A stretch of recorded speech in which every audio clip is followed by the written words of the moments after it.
संचालक महोदय को बहुत बहुत धन्यवाद। और जयेश महापंचायत जो यहाँ पे हो रही है, उन तमाम साथियों को जो दूर दराज से आए हैं, उनको मेरी ओर से, रोहत कांति भाई आदिवासी की ओर से भी जोहार, जय आदिवासी। और हम भील प्रदेश के मुख्य कर्म स्थली से आए हैं, इसलिए हमारा स्लोगन भी होता है जय भील प्रदेश। तो हमारी ओर से सभी को जय भील प्रदेश। मैं नितेश अलावा जो पटवारी हैं, उनकी बात को आगे बढ़ाना चाहूंगा। मैं पूछना चाहता हूं कि धार में किसकी लड़ाई हुई? कौन से आदिवासी की लड़ाई हुई? कौन से नॉन ट्राइबल और ट्राइबल की लड़ाई हुई जो आपको महापंचायत करने की जरूरत पड़ी? यह होना, मैं पूछना चाह रहा हूं, लड़ाई क्या हुई है? डॉक्टर हीरा अलावा और लाल सिंह बर्मन की हुई है? डॉक्टर हीरा अलावा या फिर हमारे बीच में बैठे डॉक्टर आनंद राय जी की हुई है? या फिर आपका कांग्रेस और बीजेपी का हुआ है? लड़ाई किसकी हुई है? ये महापंचायत क्यों बुलाई गई है? क्या कारण है? पहले जब मध्य प्रदेश के चुनाव नहीं हुए थे, उस समय महापंचायत जो अल्ट्राटेक सीमेंट के विरुद्ध में हमने महापंचायत बुलाई थी, उसमें 32 गांव के कितने गांव वहां पे जा रहे थे और उस फैक्ट्री के जमीन में जा रहे थे, उसके लिए महापंचायत बुलाई थी। हमको समझ में आया था कि भाई हमारी जमीनें जा रही है, तो आप लोग आओ आदिवासी देश भर के और आंदोलन करो, और जो भी गवर्नमेंट है, सरकार है, उस सरकार पे दबाव बनाओ। हमने दबाव बनाया, नहीं बनाया ऐसी बात नहीं है। राजस्थान से भी आया, गुजरात से भी आया, महाराष्ट्र से भी आया, मध्य प्रदेश से भी आया, अर्थात पूरे भील प्रदेश का आदिवासी वहां पे आया, दबाव बनाया, लेकिन उसका रिजल्ट मिला एक विधानसभा सीट। क्या मिला? एक विधानसभा सीट।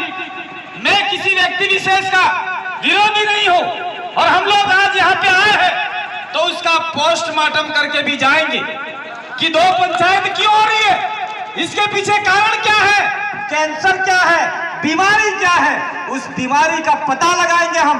बावर्ची और दोनों हम लोगों को यहाँ पे रहना पड़े, 2 दिन रहेंगे, 3 दिन रहेंगे, आपके घर में मुर्गा भी खाएंगे, लेकिन रहेंगे। और यहाँ की बीमारी क्या है, उस बीमारी का पता लगा के उसका इंजेक्शन तैयार करके जाएंगे, ताकि आने वाले समय में ये 2 महापंचायत करके जो आदिवासियों के टुकड़े हमें करने जा रहे हैं, उन टुकड़ों को रोका जाए। हम सोचते थे 47 आपके विधानसभा सीट है, हमको लग रहा था और आज भी लग रहा है, अगर अपन एक रहे तो 2023 के अंदर कोई भी सरकार आदिवासी का साथ लिए बिना सरकार नहीं बना सकती। लेकिन आज की परिस्थिति ऐसी हो गई है कि वो भोपाल में बैठकर देख रहा है, यहां से भी लाइव हो रहा है, और कुछ लोग भेज रहे हैं, मनावर से भी भेज रहे हैं, कुक्सी से भी भेज रहे हैं, सारी रिपोर्ट भेज रहे हैं वहां पर। और वहां पर बैठे बैठे लोग बंद कमरे में हाथ मिला रहे हैं। भाई मजा आ गया, वो जयेश वाले ज्यादा फुदक रहे थे तो हमने टुकड़ों में बांट दिया,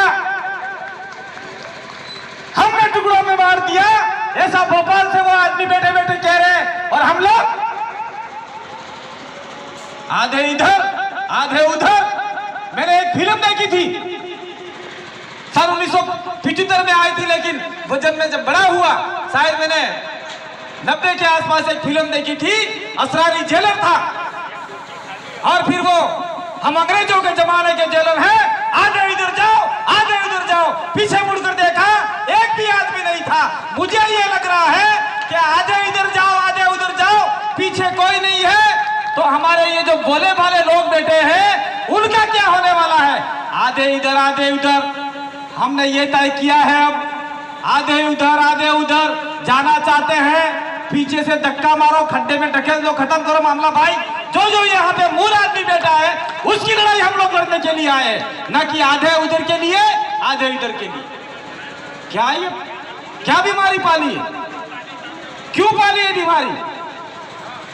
अभी आपका पैसा एक्ट लागू हुआ, अभी बनाया है मध्य प्रदेश सरकार ने, वो पैसा एक्ट नहीं है, वो कचरा एक्ट है। मैंने अभी बावड़े अब भी कहा था, उस पैसा एक्ट को आप पढ़िए।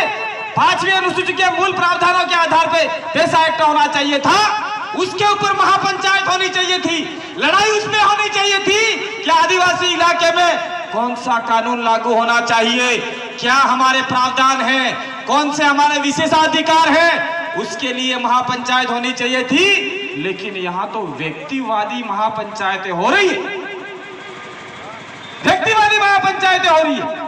यहां किसी पार्टी का व्यक्ति नहीं है, उधर पार्टी के व्यक्ति है, लेकिन वो भी जयेश के नाम से ही महापंचायत हो रही है, जयेश के नाम से महापंचायत हो रही है। जयेश का कोई भी एक व्यक्ति मालिक नहीं है, एक व्यक्ति मालिक नहीं है। आप लोग अगर सुनना चाहो तो सत्य बात बता के जाएंगे, जयेश हो या कोई भी सामाजिक संगठन हो, किसी एक व्यक्ति उसका मालिक बनने की कोशिश करेगा, हम ब्रह्मास्ति बोलेगा तो उसका नस्तो नाबूद खत्म होगा आने वाले समय में, खत्म होगा वो। जयेश हर व्यक्ति ने अपने खून पसीने से, अपने मेहनत के पैसे से जयेश को आगे बढ़ाने का काम किया। क्या पड़ा है? लास्ट कोने से गुना से आदमी यहाँ पे आ रहा है, झाबुआ से यहाँ पे आदमी आ रहा है, कोई कितने 300 किलोमीटर से आ रहा है, कोई 400 किलोमीटर से आ रहा है। जयेश के पास कोई कोस है क्या? कोई पैसा है क्या? वो खुद का पैसा लगा के आ रहा है, वो सोच रहा है नहीं भाई इन्होंने हमारा शोषण किया, उन्होंने शोषण किया, अब हमारे आदिवासियों की जय युवा शक्ति बनी है, वो कहीं न कहीं हमारे लिए अच्छा काम करेगी, 5वीं अनुसूची लागू करवाएगी।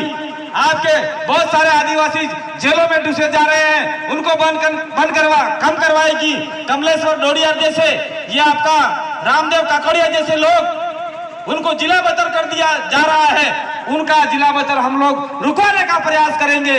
उसके लिए जयेश महापंचायत होना चाहिए था। आज किसी की लड़ाई नहीं हुई है, मजबूरन होकर हमको ये बात कहनी पड़ रही है। हम लोग उनके भी विरोधी नहीं है, हम लोग आपके भी विरोधी नहीं है, लेकिन जहां पर कोई राजनीतिक पंच नहीं होगा, कोई राजनीतिक आदमी नहीं बैठेगा, वहां पे हम लोग जरूर जाएंगे। ये जो जयेश महापंचायत है उसके अंदर थोड़ा सा हमें 1% की कमी लगी है, लेकिन यहाँ पे जितने भी हमारे महापुरुष बैठे हैं वो सामाजिक जयेश महापंचायत है, और वहां जो बैठे हुए हैं वो एमएलए उस मंच पे बैठे हुए हैं, इसलिए वहां की जो महापंचायत है वो सामाजिक नहीं होके एक राजनीतिक चोला पहने हुए हैं। मैं ये कहना चाह रहा हूं आप लोगों को।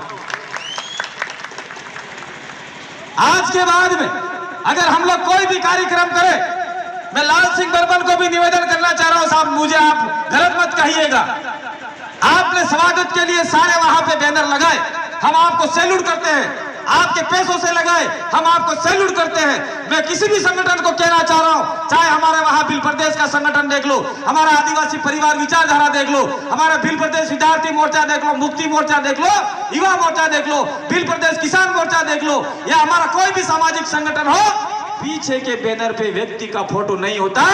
ये कहीं न कहीं मैं थोड़ा सा लाल सिंह जी को कहना चाह रहा हूं। मैं माफी चाहता हूं आपसे, क्योंकि मेरे से जो सही मैं बोला उसमें आपको बुरा नहीं लगना चाहिए, किसी कार्यकर्ता को भी बुरा नहीं लगना चाहिए। जैसे जैसे हम आगे बढ़ेंगे वैसे वैसे हमें सही जानकारी मिलेगी। वहां पे अगर आप लोग बड़े बड़े पोस्टर लगा रहे हो स्वागत के लिए, नो प्रॉब्लम, लेकिन लाल सिंह जी मुझे ऐसा लगता है कि आने वाले कल के कार्यक्रम में जब ये मीडिया या फिर वहां आपके जो विरोधी होंगे वो आपके इस फोटो के ऊपर गोलो लगाएंगे, वो बोलेंगे लाल सिंह ने तो अपने एमएलए बनने के लिए जयेश महापंचायत रखी, ऐसा कह सकते हैं। लेकिन मुझे थोड़ा सा इस बारे में ड्रॉप करना चाहिए। पीछे भी बहन मना कर रही है कि भाई आपका समय पूरा हुआ, लेकिन मैं अंत में एक बात और कह के जाना चाह रहा हूं। अभी 2023 आपका मध्य प्रदेश का जो मामला आने वाला है, इस 2023 के अंदर अभी मुझे ऐसा लगता है आज की तारीख में 2 कार्यक्रम करवा दिए। अगर अपन लोग सावधान नहीं रहे, सचेत नहीं रहे, मुस्तैद नहीं रहे, तो आने वाले समय में मुझे ऐसा लगता है कि मनावर में अलग, कुक्सी में अलग, 5 किलोमीटर अलग, पीछे 10 किलोमीटर अलग, पंचायतों में अलग, आपको बांट दिया जाएगा। उनके पास तो करोड़ों अरबों खरबों रुपया पड़ा हुआ है और हमारे पास तो घंटा भी नहीं है। तो हमको कोई 5 रुपये, 10 रुपये, 50 रुपये दारू की पोटली दे देगा, बोतल दे देगा, तो हम 10 लोगों की जैसे अलग बना लेंगे, 10 लोगों का कोई संगठन अलग बना लेंगे। अगर ऐसे संगठन बनाते रहे और ऐसे टुकड़े करते रहे तो निश्चित रूप से आपकी 5वीं अनुसूची को ये लोग खत्म करने के लिए भोपाल से षड्यंत्र सजा रहा है। भोपाल के अंदर से हमको लड़ाई लड़नी चाहिए थी कि अभी हमारे युवा जो रोड पर उतरे मध्य प्रदेश के, जो बैकलॉग की भर्तियां खाली पड़ी है, उसके लिए लड़ाई लड़नी चाहिए थी, पूरे भोपाल को घेरना चाहिए था। और मैं आपको निवेदन करना चाहता हूं, अगर आप लोग भोपाल को घेरने की तैयारी करते हैं, जयेश और आपके ये भीम आर्मी वाले जितने भी मिलके वहां पे आप लोग तैयारी करते हैं, तो निश्चित रूप से हम बिल प्रदेश के कारवाले के भोपाल पहुंचेंगे और आपके साथ में कंधे से कंधा मिला के इस लड़ाई को लड़ेंगे, ताकि आने वाले समय में युवाओं को समझ में आए कि नहीं भाई, मैं जयेश के साथ में रहा, भीम आर्मी के साथ में रहा, तो मेरे परिवार में एक व्यक्ति नौकरी लगा, एक व्यक्ति नौकरी लगा। हमारा मूलधन ये होना चाहिए, जयेश का हो चाहे किसी भी संगठन का हो, कि हमारा सिद्धांत ये होना चाहिए कि हमारे कार्यक्रम में आने वाला हर व्यक्ति, हर सदस्य जानकारी से लैस हो, संविधान की हर मार्मिकता को जाने। और मैं और एक बात और कह के जाना चाह रहा हूं, पुलिस भाई यहां सुन रहे हैं, मैं हर सभाओं में कहता हूं, जब तक अपनी बोली में नहीं बोलोगा, अपने भाषा में नहीं बोलोगा, आदिवासियों का मूल रक्षात्मक कवच है अपनी बोली। हिंदी कोई आदिवासियों की मातृभाषा नहीं है और देश की भी मातृभाषा नहीं है। हिंदी भाषा मातृभाषा नहीं है, वो कुछ लोगों की मातृभाषा है। आपके इलाके में निमाड़ी बोल दिया, हमारे कुछ इलाके में मालवी बोल दिया, उधर मेवाड़ी बोल दिया, उधर वागड़ी बोल दिया, उधर महाराष्ट्र बोल दिया, उधर उसका आपका गुजराती बोल दिया। यहां से लेके एक अंग्रेज का एनालिसिस है 1905 के अंदर, उसने एनालिसिस किया था, उदयपुर से लेके भोपाल और भोपाल से लेके बॉम्बे तक जो बोली बोली जाती है उसको भीली या बिलोड़ी कहते हैं। चाहे आपके भिलाला, राठवा, मारेला, चारेला कोई भी हो, वो जो बोलने वाली भाषा है, बोली है, वो उसको भीली कहा जाता है। और मैं बात इसलिए कहना चाह रहा हूं कि 5वीं अनुसूची में यह लिखा हुआ है 100% मालिक का हक, मालिक तत्व का हक आपको है, आदिवासियों को है, आदिवासियों को है। दूसरी बात यह भी है कि इंडियन पेनल कोड आरपीसी और सीआरपीसी, इंडियन पेनल कोड 1860 और सीआरपीसी आदिवासी इलाके में सीधे तरीके से आदिवासी लोगों के ऊपर लागू नहीं होती। ये मैं नहीं बोल रहा हूं, सुप्रीम कोर्ट का जजमेंट बोल रहा है। लेकिन आज हम जानकारी के अभाव में थाने वाले आते हैं, पकड़ के ले जाते हैं और बंदर बंद कर देते हैं। हम चाहते हैं कि आपके 47 विधायक में से नहीं, कम से कम 20 विधायक भोपाल पहुंचे और टीएसी पे कब्जा करे और कब्जा करने के बाद में बोले कि आदिवासी इलाके में ये एक्ट लागू होगा, ये नहीं होगा। ऐसा प्रस्ताव पारित करके टीएसी में प्रस्ताव पारित करवाए तो कम से कम हमारे आदिवासियों के ऊपर फालतू काम के जो मुकदमे लगाए जा रहे हैं वो मुकदमे से बचे तो सही हम लोग। ज्यादा समय इसमें ना तो आपके कमिश्नर को पता है, ना एसपी को पता है, किसी को पता नहीं है। छोटे मोटे पुलिस वाले हवलदार को तो पता ही नहीं है कि क्या है ये आपका आर्टिकल 244, क्या है ये 13(3) का, क्या है 275, कुछ पता नहीं है। आप लोग पूछने जाओगे संविधान के अंदर जितनी भी बातें वो मात्र आपका दंडात्मक व्यवस्था को लेकर चलते, लेकिन उसके ऊपर सुप्रीम कोर्ट के कुछ जजमेंट आए हैं, किसी पुलिस वाले को पकड़ा दिया जाए तो बोलेगा भाई मैं तो नहीं मानता इसको, तो कोर्ट ऑफ कंटेम्प्ट होगा इसका। तो कोर्ट ऑफ कंटेम्प्ट करने के लिए भी आपको तैयार रहना पड़ेगा। मैं पुलिस भाई खड़े इसलिए उनको नहीं कह रहा हूं, कलेक्टर भी आपके प्रस्ताव के आगे कुछ नहीं है, जीरो है, लेकिन वो भी आप लोग करने के लिए तैयार नहीं हो।